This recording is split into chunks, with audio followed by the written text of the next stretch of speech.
Bonjour Steve. Bonjour Anne-Sophie. Bon, ravi de te retrouver dans ce cadre nature. C'est plutôt sympa. On aura peut-être la visite de quelques animaux au passage. Ça tourne pas mal autour. On est à l'affût. A priori, on a bien rangé nos câbles, mais c'est possible que ça passe par là. C'est possible que ça passe par là. Donc, c'est aussi le charme de l'endroit. Exactement. Donc, écoute, je te remercie déjà d'être là avec moi et puis de venir me parler un petit peu déjà de ce que tu fais et puis précisément de l'EFT parce que moi, c'est quelque chose que je découvre. Alors, j'en avais déjà entendu parler. J'avoue que j'avais pas trop accroché avec cette méthode. Je pense peut-être parce que je la comprenais pas trop et surtout, je savais peut-être pas trop comment l'utiliser. C'est là où tu vas peut-être pouvoir me dire. D'ailleurs, avec l'expérience qu'on a eue ce matin, oui. D'ailleurs, je te soupçonne d'avoir fait venir le frelon. C'est ça, d'avoir ouvert la porte au frelon pour entrer dans la cuisine. Oui, écoute, c'est vrai que l'EFT, pour beaucoup de gens, c'est pas forcément très clair comme technique. Donc, EFT veut dire Emotional Freedom Technique. Donc, pour les personnes qui ne parlent pas anglais, ça veut dire technique de libération émotionnelle. Et il se trouve que donc je suis praticien dans cette technique-là. Je fais aussi de l'hypnose, je suis osérologue. Tu sais, j'aime bien utiliser ce terme-là parce que j'accompagne les gens à oser être et vivre une vie qui fait envie.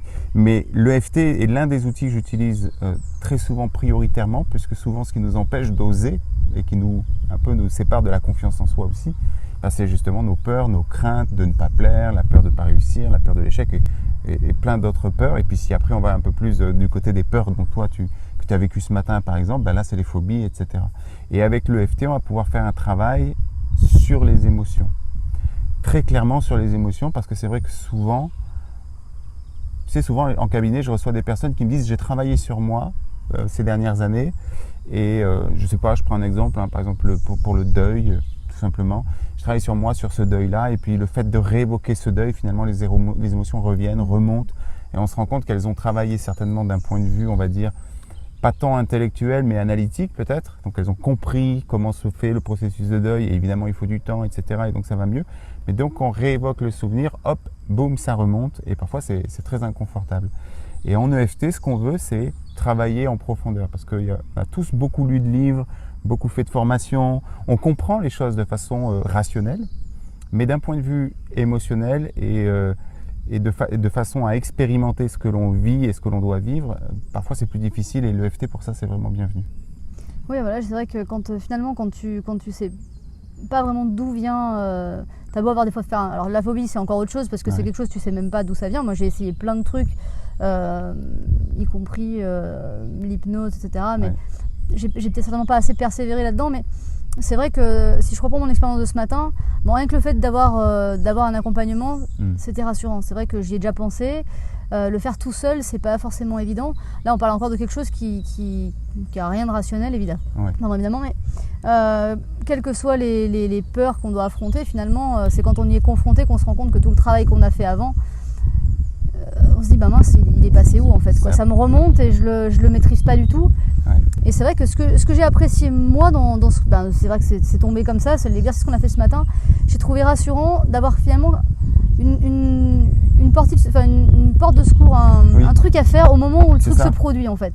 Et ça c'était quelque chose de vraiment très très nouveau, vraiment très nouveau. C'est d'autant plus important que quand tu fais de l'EFT, l'une des façons de le faire, en tout cas, c'est de le faire en situation. Donc quand tu as un frelon qui rentre dans la cuisine, ou une souris pour ceux qui sont allergiques ou phobiques aux souris, ou n'importe quelle que soit la situation dont on dit qu'elle est phobogène, mais ça peut être une angoisse, ça peut être une anxiété, ça peut être la crainte d'appeler quelqu'un, ça peut être tous ces genres de situations en fait, où on ressent un stress, une anxiété ou une peur. Et là, pour le coup d'avoir l'EFT, effectivement on se sent un peu moins démuni et on va pouvoir faire ce travail-là. Donc c'est vraiment bienvenu, donc il y a plein de façons de le travailler, mais une des façons ça va être de le travailler en situation, et c'est vrai que du coup tu te sens moins seul. Donc juste peut-être pour expliquer aux personnes qui ne connaissent pas du tout l'EFT, qui découvrent un petit peu ça, le principe de l'EFT c'est d'aller stimuler des points bien précis qui sont en fait des points d'entrée ou sortie de méridien d'acupuncture. Donc les points sont situés principalement sur le visage, sur le corps et sur les doigts, et à ça on va associer le verbe, c'est-à-dire la cognition, la pensée. Donc on est vraiment sur un travail des émotions et des pensées. Et il se trouve que quand même, on est fait de ça. C'est-à-dire souvent c'est un événement, une pensée, une émotion qui entraîne un comportement. Donc on est vraiment là sur un travail à différents niveaux Et c'est là que ça devient très intéressant. Donc ce qu'on va faire, c'est qu'on va stimuler, comme ce matin, on est en situation, il y a un frelon qui rentre dans la pièce, tu sens la peur qui vient, donc c'est le cerveau reptilien qui s'active, d'accord, le cerveau émotionnel qui s'active, et c'est très difficile pour le cerveau rationnel de calmer le cerveau émotionnel. Là, dans des cas comme ça, c'est parce même, que voilà, c'est coupé, la communication ne se fait pas, et c'est pour ça que d'analyser, de vouloir raisonner, et je le dis ici, quelqu'un qui a une phobie, ça sert à rien. C'est irrationnel. Je confirme. Et c'est même agaçant en fait. Et c'est même énervant. Rien. Parce qu'on n'y peut rien et on ne se sent pas compris. Par contre, d'avoir un outil comme l'EFT pour travailler sur sa peur, eh bien là, par contre, ça devient intéressant. Parce qu'on n'est plus dans le rationnel à proprement dit, on est d'abord dans l'émotionnel. Le simple fait de stimuler les points d'acupuncture va activer dans notre système nerveux autonome la branche parasympathique. Et en fait, ce qui s'est passé ce matin, c'est que quand le frelon est rentré dans la cuisine, ce qui s'est activé dans ton système nerveux autonome, c'est la branche sympathique. C'est donc l'accélérateur de la voiture. Et quand on a commencé à faire de l'EFT en même temps que tu étais en train d'accélérer, on a envoyé une réponse au cerveau en lui disant maintenant quand il y a un frelon, c'est de la détente. Parce que quand on stimule ces points-là, il se trouve qu'on active le système donc parasympathique, le frein, ce qui est une réponse de relaxation en réalité pour le cerveau. Et c'est là que c'est intéressant, c'est que on n'est plus dans un travail rationnel en disant calme-toi, c'est rien, il ne va rien t'arriver. Ça ne sert à rien de dire ça. Mais par contre, de faire de l'EFT et de dire au cerveau émotionnel par l'action des points calme-toi, c'est beaucoup plus puissant. Est-ce que ça va se faire en une seule fois? Pas toujours. Donc c'est un exercice à renouveler. Et donc c'est du déconditionnement. Alors toi qui travailles avec les chevaux, c'est pour ça que je te parlais de déconditionnement ce matin. C'est vraiment quelque chose d'aussi simple que ça.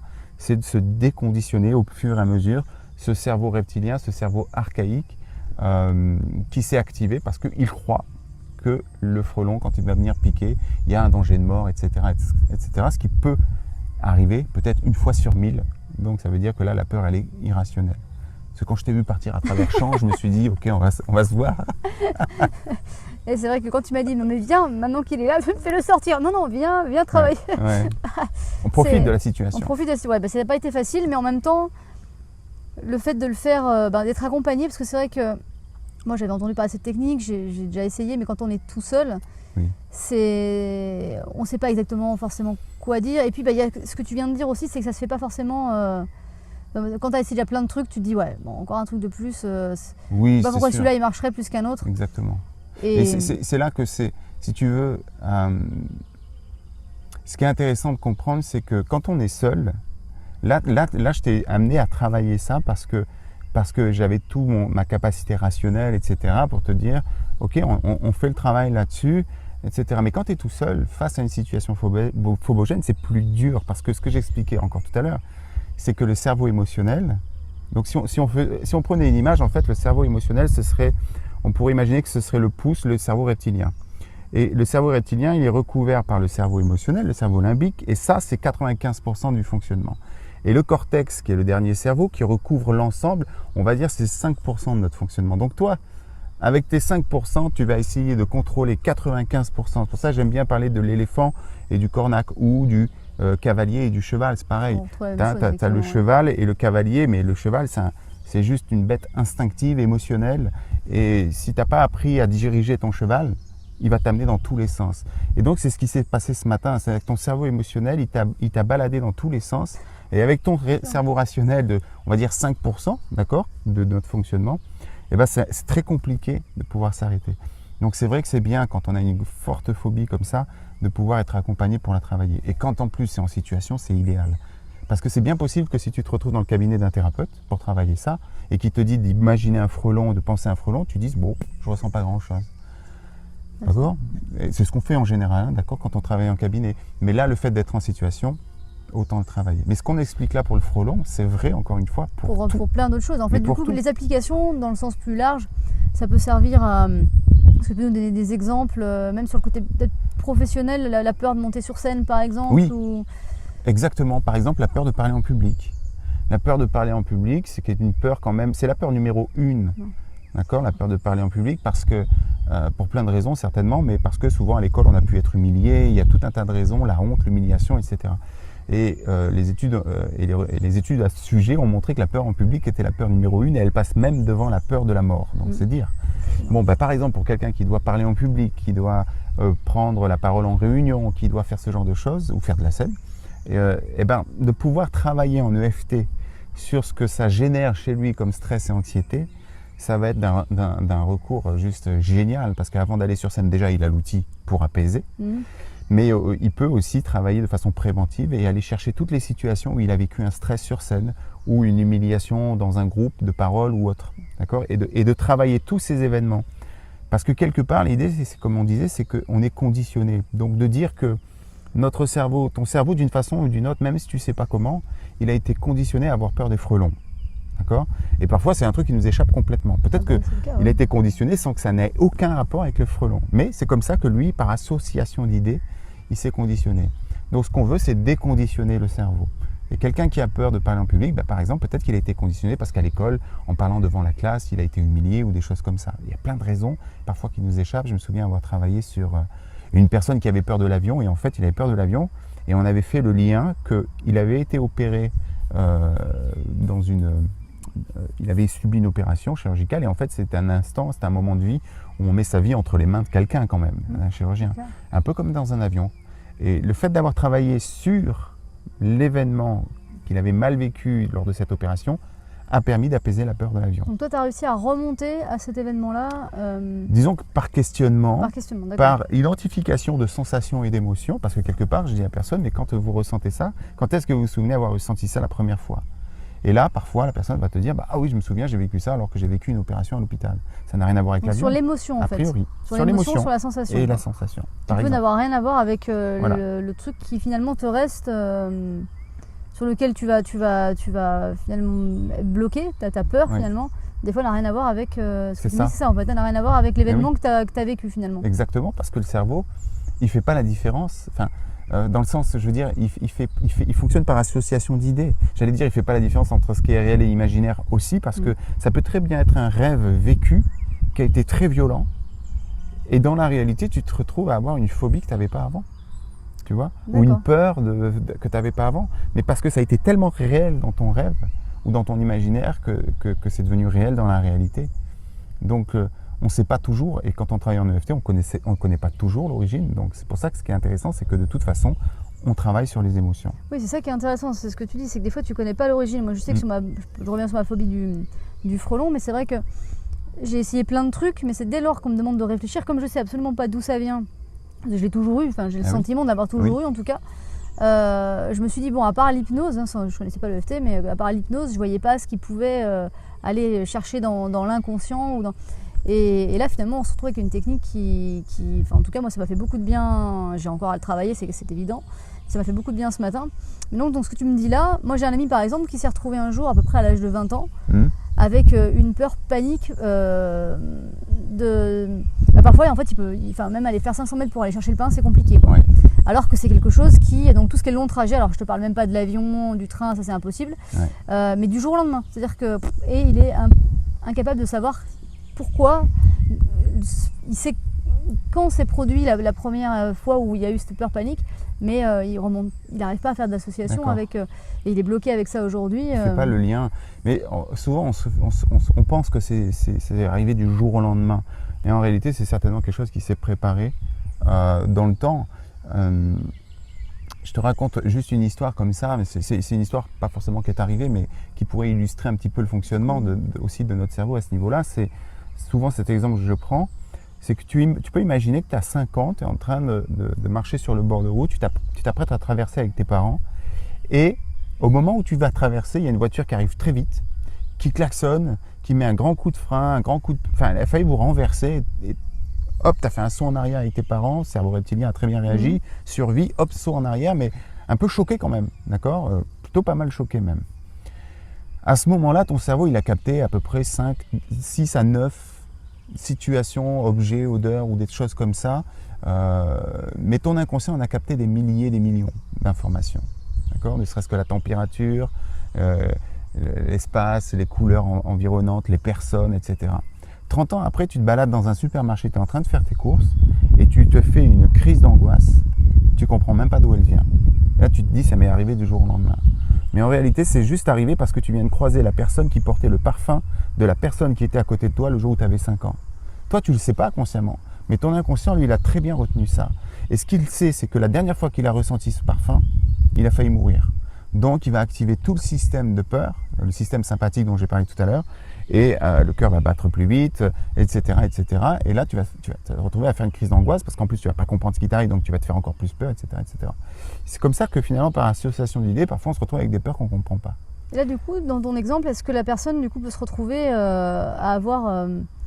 à associer du coup le magasin par exemple ou le fait ou le caddie ou j'en sais rien à cette faire une par la suite penser que ça vient de se dire du coup j'arrive plus à aller faire mes courses en allant chercher l'explication on va dire dans cet environnement là alors que finalement l'explication elle a rien à voir elle est ailleurs mais pire que ça, c'est à dire que son cerveau émotionnel peut du coup associer l'endroit où il se trouve à quelque chose d'anxiogène.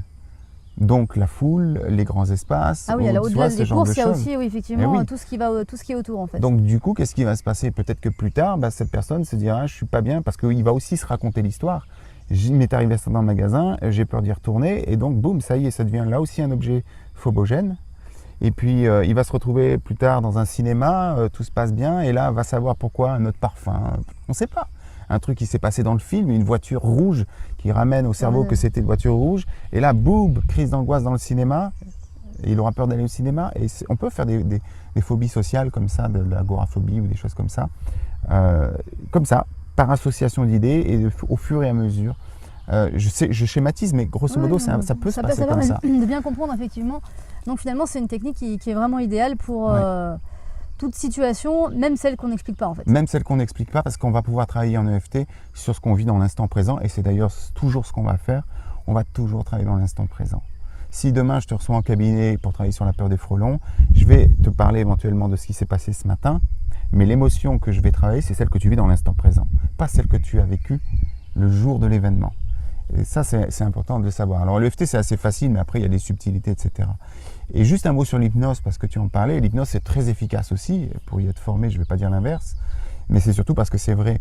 Mais il y a à comprendre que quelque part, on se raconte des histoires, en fait. D'accord ? Ton cerveau émotionnel te raconte l'histoire parce qu'il y croit très fort que le frelon, c'est quelque chose qui peut te coûter la vie s'il vient te piquer. Ça peut être douloureux, ça peut être inconfortable, il peut y avoir une réaction allergique. Et c'est vrai qu'il peut y avoir des personnes très allergiques pour qui ça peut être dangereux. Mais rien ne dit que tu en fais partie. Ah bah tiens, on avait dit qu'on aura peut-être de la visite, tu vois. On a notre visite du jour, donc elle surveille, tout va bien. Mais ce que je veux dire, c'est que du coup, c'est juste une histoire qu'on se raconte. C'est juste, alors parfois, mais c'est pas forcément une histoire consciente. Bien sûr, oui. Tu vois, mais ce matin, quand on travaillait, tu disais, il va me piquer, je peux mourir, il se pose pas. C'est juste une histoire que tu te racontes. Et c'est ça l'hypnose. Parce que l'hypnose, avant d'être de l'hypnose, finalement, c'est de l'auto-hypnose. Et comme tu te racontes l'histoire, que tu vas mourir, que tu vas te faire piquer, machin, ton cerveau, il fait très bien son job. Il dit, putain, l'histoire qu'elle est en train de me raconter, c'est juste que je vais crever si le frelon vient me piquer. Donc, je vais activer tout le système pour ça. Mais si, imagine, tu te racontes une autre histoire. Imagine que tu te racontes que ce frelon, il t'a même pas vu, il te capte même pas. Tout ce qu'il veut, c'est sortir de la pièce. Parce que là, il n'est pas dans son environnement, il a peur de toi. Et que c'est toi le danger pour lui. Si tu commences à te raconter cette histoire, au fur et à mesure, tu vas te rendre compte que le frelon, tu vois. Ceci dit, il y a toujours cette peur archaïque et reptilienne. Moi, j'ai pas peur des frelons, j'ai pas peur des souris, j'ai pas peur des araignées. Mais s'il y a une araignée qui me tombe dessus, je vais avoir un réflexe de peur. D'accord, donc ça, c'est un truc qui reste et qui est normal. Ça, c'est plutôt bienvenu. Ce qu'on cherche en général à se libérer, c'est la peur irrationnelle qui empêche de faire tu fais n'importe quoi. Voilà. Si tu peux pas profiter de ton cadre ici qui est idyllique parce qu'il y a des frelons, c'est dommage, quoi. C'est clair. Tu vois. Donc l'idée, ça va être après, évidemment, d'apprendre ces techniques. Donc en ce qui concerne l'EFT, c'est une technique qui est assez simple. Par contre, elle n'est pas simpliste. C'est vrai que c'est bien d'avoir les ficelles. Oui, oui, je peux m'en rendre parce que moi, je m'étais déjà rendu compte. Donc déjà, si quelqu'un qui connaît pas ou qui a entendu parler juste comme ça, où est-ce qu'il peut retrouver justement des pour trouver des infos sur comment faire l'EFT, des modes d'emploi, ouais, ok. Il y a plein de trucs, on peut trouver partout sur Internet. Il y a beaucoup de documentation, il y a beaucoup de livres qui ont été écrits sur le sujet. Mais après, quelqu'un qui a envie de faire, moi, si je prends les personnes qui ont des personnalités comme moi j'ai envie d'avoir un truc pratique, rapide. Je sais que tu as fait quelque chose. Moi, j'ai fait un document très pratique, très simple. C'est-à-dire que je propose de récupérer l'EFT en une seule page. Donc, ce que j'ai appelé finalement l'anatomie d'une parfaite séance EFT où je décris 5 étapes très simples à mettre en place. J'explique tout le protocole à mettre en place pour qui veut juste déjà avoir le truc et travailler dessus. Parce qu'en fait, c'est ça. On peut aller dans l'étude de l'EFT pour bien le maîtriser. On peut pratiquer l'EFT et on peut maîtriser l'EFT. J'invite les gens à maîtriser l'EFT parce que quand tu maîtrises l'EFT, eh ben, tu peux travailler sur n'importe qui autour de toi. Et moi, ça m'est arrivé de me retrouver dans des situations, sans parler que je sois thérapeute ou quoi, hein, mais de me retrouver dans des situations où je suis venu aider des personnes qui étaient en panique et en leur disant stimuler ici, en les accompagnant, etc. Donc là, c'est quand même très intéressant de le faire pour ses enfants, etc. Mais déjà, commencez par récupérer ce document, donc qui s'appelle Anatomie d'une parfaite séance EFT, où je partage les 5 clés. Pour là, le coup, il suffit d'aller sur mon site. Et donc ton site, si tu peux nous rappeler, on mettra les liens peut-être. On mettra les liens, bien sûr. Ouais. Donc juste récupérer ça. Et après, les personnes qui veulent aller plus loin, parce que c'est vrai que c'est bienvenu d'aller plus loin, mais là, j'ai carrément créé une formation en ligne sur comment pratiquer l'EFT. J'ai fait en sorte qu'elle soit accessible au plus grand nombre. Et là, c'est une formation évolutive, c'est-à-dire qu'il y a dedans 13 vidéos pour bien pratiquer l'EFT avec des supports de cours, etc. Il y a évidemment un espace de commentaires, il y a une page Facebook privée, mais surtout c'est une formation qui va évoluer. C'est-à-dire que ce que je veux, c'est pouvoir créer aussi une communauté de personnes qui, grâce à ces outils, vont s'autonomiser, tu vois, et pouvoir gérer leurs émotions. Parce que tu le disais tout à l'heure, ça peut être utile au travail. Ça peut être utile c'est ça que quand on parle, on se dit les applications, les exemples d'applications paraissent vraiment multiples en fait. C'est infini. C'est infini. Je me suis retrouvé, tu sais, quand j'ai fait un film, d'ailleurs on pourrait en parler presque. Oui, aussi. c'est vrai d'ailleurs. J'ai fait un film sur l'EFT qui s'appelle Les émotions au bout des doigts. Mais super pour faire ce genre de truc, j'ai été interviewé des grands noms du développement personnel. Je parle à Christophe André, je pense à Christophe André, Thierry Janssen, Thomas Dansbourg. Moi, avant d'y aller, j'étais flippé. J'avais peur, j'étais angoissé à l'idée d'interviewer ces gens-là, parce que je ne suis pas journaliste déjà, et puis en plus c'est pour un film qui passe au cinéma et tout, enfin, c'est impressionnant. Je ne viens pas de ce monde-là au départ. Donc je suis bien content d'avoir l'EFT et de pouvoir me mettre dans mon coin pendant 10-15 minutes et stimuler, laisser partir cette peur pour pouvoir faire le job que j'ai à faire. Donc c'est vraiment utile dans énormément de situations. On parlait tout à l'heure des frelons et tout. Je me souviens que ma fille avait marché sur une guêpe, elle s'est fait piquer. Et elle avait super mal. Tout de suite, je lui ai fait faire de l'EFT. Dans les 5 minutes, elle avait plus de douleur. En fait. Ouais, même pour la douleur, c'est assez efficace. Ça, on n'en a pas parlé, effectivement. Non. Je ne savais même pas que c'était... Pour la douleur, j'en parle pas toujours parce que je ne veux pas laisser croire aux gens qu'il faudrait s'éviter d'aller voir le médecin ou des choses comme ça. Donc la première chose à faire, c'est évidemment d'aller voir son médecin, de prendre le traitement et de ne jamais rien arrêter, quoi que ce soit. Mais il est clair que en EFT, on peut travailler la douleur. Oui, là, je ne parlais pas forcément de guérir, mais déjà, effectivement, la situation que tu décris, c'est une situation qui est aussi émotionnelle que elle est douloureuse, mais elle crée une émotion. Donc forcément, si déjà on arrive à calmer une des deux parties, c'est déjà pas mal. Il y a une peur souvent, parce que la douleur, elle est physique et émotionnelle. Quand tu fais piquer, ça fait mal, mais en plus, tu as peur. Enfin, il y a une peur qui vient. Et donc là, avec ma fille, je me souviens, c'était à 3-4 ans de ça, faire de l'EFT là-dessus, dans les 5 minutes, la douleur avait disparu. C'est génial. Sans rien mettre. Non seulement ça avait la douleur disparu, mais en plus, tu évites peut-être un ancrage ou un conditionnement. Ouais, exactement. Donc ça, c'est double effet qui se coule. Merci de le préciser parce que c'est exactement ça. On évite un ancrage, c'est-à-dire justement cette association d'idées que le cerveau pourrait faire en se disant je vais générer une phobie par rapport à ça pour protéger la personne. Donc ça, c'est vraiment génial. Et c'est vrai que je reviens sur ce que tu disais juste avant. Tu disais, toi, tu as créé donc une formation qui permet... Alors déjà, moi, je trouve que le support vidéo et tout ça, c'est génial parce que lire des longs textes, c'est... Enfin, puis là, en plus, il y a quand même des points à stimuler. C'est pas évident de voir exactement où. Donc, c'est bien d'être accompagné. Tout est détaillé, là. Mais l'autre point que tu as souligné, c'est le fait d'avoir un groupe Facebook donc, où tu peux répondre, toi aussi, aux questions... que les gens vont se poser. Parce que moi, si je prends mon cas, moi j'ai déjà suivi donc, une journée, on va dire, d'initiation, on ne peut pas dire de formation, mais d'initiation à l'EFT. Je reconnais, j'ai pas accroché là-dessus.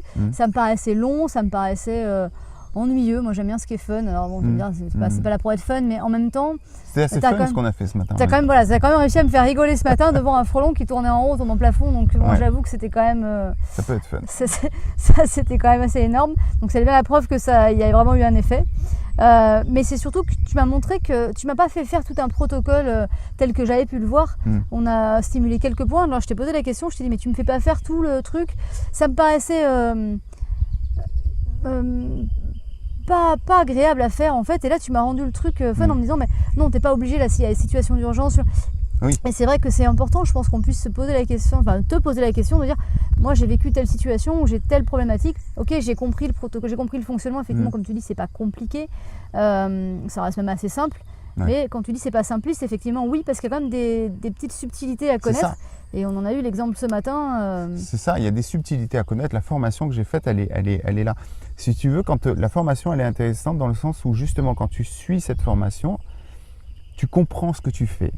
Donc quand tu comprends ce que tu fais, ça va plus vite parce que tu vas à l'essentiel. Donc là, c'était plus facile. Ce matin, j'étais directement à l'essentiel parce qu'on est en situation, la peur, elle est là. Donc il n'y a pas tout le travail de recherche de pourquoi j'ai peur, etc. que tu devrais faire si tu te disais, aujourd'hui, je vais travailler pendant 20 minutes sur ma peur du frelon. Donc j'identifie les événements, j'identifie les émotions. Là, on est en situation. Donc je ne vais pas te prendre la tête, je ne vais pas te poser de questions. Je vais juste te dire, ok, on y va. On stimule les points, on fait les phrases. En plus, c'est moi qui te guide, c'est plus simple, c'est plus facile. Mais justement, le but de cette formation, c'est pas juste de pratiquer l'EFT, c'est de la maîtriser. Donc, quand on a suivi cette formation, et je suis pas en train de dire quand on l'a suivi une fois, quand on l'a suivi, quand on a posé des questions dans le groupe, parce que dans le groupe Facebook privé, effectivement, je réponds aux questions, je fais des lives. Là, samedi prochain, je donne un live pour cette formation, pour répondre aux questions auxquelles j'ai déjà répondu dans les commentaires de la formation, mais je veux y répondre aussi en live. Voilà. Bien sûr. Je veux aussi leur répondre en live parce qu'ils vont pouvoir rebondir et je vais pouvoir répondre aux questions. Donc cette formation, c'est pas genre juste une formation que je mets là et vous vous démerdez avec ça. Il y a un suivi derrière, il y a un accompagnement derrière et encore une fois, elle est évolutive parce que je vais rajouter, par exemple, l'EFT avec les enfants ou des choses comme ça. Mais c'est clair que c'est beaucoup plus simple qu'on se l'imagine, mais c'est vrai que c'est beaucoup plus simple quand on a pris le temps d'en connaître les subtilités et les ficelles. Mais ça peut être fun. On a quand même bien rigolé ce matin avec cette histoire de frelon parce que quelque part, c'était pourquoi je t'ai amené aussi à déconner là-dessus, pour dire à ton cerveau émotionnel, mais en fait, un frelon, c'est pas juste un truc qui fait peur, c'est aussi un truc sur lequel je peux rigoler. Et là, c'est peut-être aussi des techniques un peu de recadrage ou d'hypnose, etc. Mais on fait aussi ça avec l'EFT. Donc ça devient intéressant. Et tu as remarqué un truc aussi peut-être, c'est que d'ailleurs ça t'a marqué certainement parce que tu m'as fait la remarque ce matin. Et là, je le dis, parce que des fois, il y a des personnes qui s'imaginent que l'EFT, c'est de la pensée positive, etc. Or, en EFT, on travaille sur ce qui est dérangeant. Et ce matin, je t'ai dit, quand on commence à faire de l'EFT, on fait une phrase et j'ai dit à Anne-Sophie, même si le frelon peut me tuer, voilà, si je peux mourir. Elle s'arrête, elle me dit, je veux pas dire ça. Mais si, parce qu'en réalité, c'est ça qui fait que tu as peur. Et ce qu'on veut, c'est défaire les connexions neuronales qui se sont créées par rapport à cette peur et les remplacer par de nouvelles connexions neuronales qui sont des connexions justement plutôt de détente, d'apaisement. Donc si je travaille en disant, je vais bien, tout va bien, le frelon, il n'est pas si méchant, machin, ça sert à rien. Ce qu'on veut, c'est défaire la peur. Donc il faut d'abord l'évoquer, la peur. Et ensuite, ce que j'apprends aussi dans la formation, c'est qu'au bout d'un moment, par contre, on vient faire du positif. Donc on est vraiment dans cette idée de déconditionnement.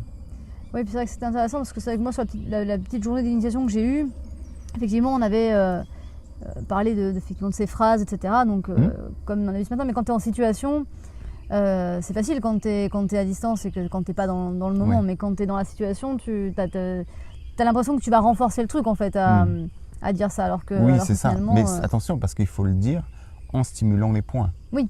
On est d'accord. Parce que si tu le dis, le frelon va me tuer, il va me piquer, je vais mourir, machin. Oui, c'est juste là pour le coup, tu renforces ton sillon neuronal, on va dire, de la peur. Mais si tu stimules en même temps, on a bien dit tout à l'heure que c'était une façon de déconditionner. Donc là, pour le coup, tu ouvres un autre chemin. Et à force de le faire, tu vas te rendre compte que ton frelon, de plus en plus, pour ça je t'invite vraiment à continuer. Mais même sans forcément attendre qu'il y ait un frelon, oui, bien sûr. Mais en regardant des images de frelons, des photos, des trucs comme ça, on commence comme ça souvent au départ. Et à partir de là, tu vas déjà conditionner, ouvrir un autre chemin que ton cerveau va pouvoir emprunter. Donc il y a 1000 choses à dire sur l'EFT, c'est pour ça que j'ai fait cette formation, qui est en même temps très simple, mais qui est faite d'études de cas, qui est faite d'explications comme ça très précises sur comment pratiquer. Aussi, Et après, à force de le faire, effectivement, ça devient naturel et instinctif. Et quand tu es en situation, tu sais tout de suite où aller, que faire. Tu ne te poses plus de questions. Génial. Donc là, la première chose, c'est à découvrir, c'est déjà le petit document que tu as fait en 5 points. Pour ceux qui veulent découvrir, si vous n'avez jamais entendu parler de EFT, même si on a déjà entendu parler en fait. Parce que moi, la première, j'avais entendu parler, j'ai même suivi une journée entière d'initiation, j'ai pas super accroché. Et c'est le fait de le redécouvrir avec toi qui m'a donné vraiment envie qui m'a montré que si, d'abord c'était pas forcément l'idée que je m'en étais faite, mais il y a quand même quelques notions à avoir et c'est accessible, c'est ça qui est génial, quoi. Tu sais, c'est normal après qu'il y ait des réticences au départ. Moi-même, au départ, je ne voulais pas y aller. Je me trouvais que c'était un truc de charlatan un petit peu parce que dans le manuel que je lisais au départ, ça avait l'air tellement simple, tellement facile, tellement efficace. C'est vrai que c'est ça qui est un petit peu perturbant. Tu vois, on n'y croit pas. Ça peut pas être aussi simple que ça, quoi. On n'y croit pas. Même parce que quand tu lis les documents là-dessus, les livres et tout, on te parle de cas qui ont des réussites incroyables, des trucs hallucinants, des gens qui ont essayé de réparer des trucs depuis 50 ans, des peurs, etc. Et tu te dis, ouais, bon, c'est un peu facile, quoi. Je suis pas un lapin de 6 semaines, on va pas me la faire à moi. Et moi, je l'ai vécu comme ça au départ. Oui, et je suis revenu, parce que quand on souffre, on revient quand même toujours un peu on cherche toutes les solutions. Et il se trouve que celle-là m'a beaucoup dépanné. Et donc, peut-être juste laisser s'ouvrir son esprit, aller explorer et surtout essayer, pratiquer avec l'esprit ouvert et se rendre compte on peut avoir des résultats assez étonnants. Génial. Écoute, en tout cas, merci beaucoup pour toutes ces précisions. Donc toi, tu peux me rappeler le site sur lequel on peut retrouver, parce que comme tu l'as dit, tu fais pas que de l'EFT. Oui. Toi, tu es oséologue. Donc, Osérologue. Osérologue. Osérologue. Osérologue. Oui. Osérologue. Osérologue. J'accompagne les gens à oser. Et moi-même, je m'accompagne aussi, parce qu'évidemment, je suis comme tout le monde, des fois, j'ose pas. Ah, ça, c'est le problème quand tu dis que tu es osérologue et que tu n'oses pas, on te dit, mais tu es osérologue. Oui, c'est vrai. Mais il y a des choses que je n'ose pas encore faire. Tu sais, le médecin tombe malade aussi parfois. Ça arrive, bien que je ne le sois pas, mais je suis osérologue qui n'ose pas toujours. Mais par contre, c'est justement ça. Des fois, on me dit aussi, tu es expert en machin. Je suis surtout expérimentateur, en fait. J'adore cette notion d'expérimentateur. Voilà. J'expérimente. Je suis parfois aussi en échec, en souffrance. Mais par contre, j'essaye vraiment de développer, et c'est à ça que j'accompagne les personnes, parce que les personnes que j'accompagne sont aussi, j'ai un peu la casquette du thérapeute, effectivement, en travaillant avec l'hypnose, l'EFT, dans le domaine de l'accompagnement des stress, anxiété, angoisse, phobie et autres. Mais j'ai aussi la casquette du coach, et donc c'est là souvent que j'emploie le terme d'osérologue, coach osérologue, où là j'accompagne les porteurs de projets à s'installer, à se réaliser. Et d'ailleurs, beaucoup les thérapeutes qui souvent souffrent du syndrome de l'imposteur, du sentiment de ne pas être crédible ou légitime, à oser se lancer malgré tout, ou à passer au niveau supérieur. Et pour ça, tous ces outils sont juste précieux, hypnose et EFT. Mais l'EFT, l'avantage, c'est que c'est très facilement mis en place. Ma gamine avait 5 ans, elle faisait de l'EFT déjà. Donc, génial. Donc on peut retrouver tout ça. Donc, tous ces outils, tout ce que tu partages, en fait, on va le retrouver sur ton site. Alors oui. C'est donc sur Philosophie. Mon site, alors il y a le site, c'est le philosophie.com, c'est le blog, où là il y a beaucoup d'articles sur justement oser être, entre autres. Et puis il y a mon site internet, où là c'est stevedoupeux.fr tout simplement. Pareil, on mettra sur la vidéo ou dans les commentaires en dessous. Avec plaisir. Tout ça. En tout cas, merci beaucoup, parce que c'est... En tout cas, moi j'ai eu plaisir de le découvrir. Déjà en direct live ce matin. Ouais, on ne peut pas faire mieux là. Là, pour le coup, en termes de découverte, on était au taquet. Et je pense que ça peut vraiment accompagner beaucoup de personnes. Donc j'espère que Steve vous aura apporté l'envie de découvrir, en tout cas pour ceux qui ne connaissent pas, l'envie de découvrir, pour ceux qui ont connu comme moi, peut-être juste entendu parler sans oser aller plus loin, justement oser. Ah oui. C'est le moment d'oser aller vers l'EFT et puis vers les autres outils que tu partages également. Après, parfois. Et puis il y a des personnes peut-être qui n'aimeront pas l'EFT, mais c'est bien de se donner la possibilité d'essayer. Exactement. Mais en tout cas, merci beaucoup. C'est moi.